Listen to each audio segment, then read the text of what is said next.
Before you start writing your next romance book, let me share with you 4 skills a romance author must have. First, a romance author must know how to weave conflict into a story. This will sound harsh, but it's crucial to make your characters suffer.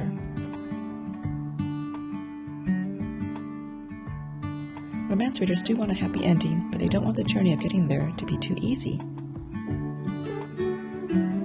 We want to write stories with high-stake conflicts that will have readers rooting for our characters until the very last page. Second, a romance author must know how to pull on a reader's heartstrings.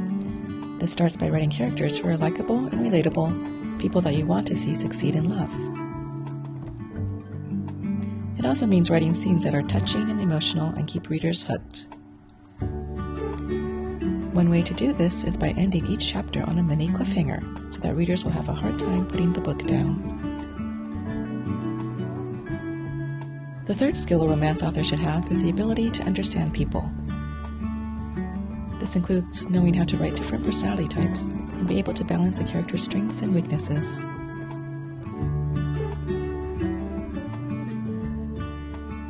In a way, you're acting as a therapist for your characters and helping them to grow and evolve throughout the course of a story. Since romance is all about relationships, it's important to know how to help your characters work through conflict, to learn how to communicate with each other. The last skill a romance author must have is the ability to keep things fresh.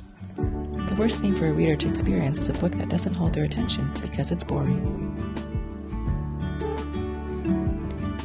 To keep a story original, try changing things up. You can incorporate multiple tropes into a story. Instead of a second chance story, you can add more layers by writing a second chance story where the characters are best friends who made a marriage pact when they were kids.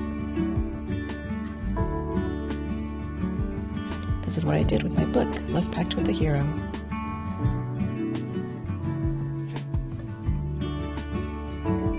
You can also turn a trope on its head and use it in an unexpected way. For example, in a Grumpy vs. Sunshine story, the male is usually the grump, but you can invert the trope by making the female the grump. The key is to do something that readers may not expect and to keep them intrigued and guessing. Those are the 4 skills every romance author must use to get readers hooked on their stories. Which skills do you already use in your books? Which skills would you like to incorporate more of? Comment and let me know.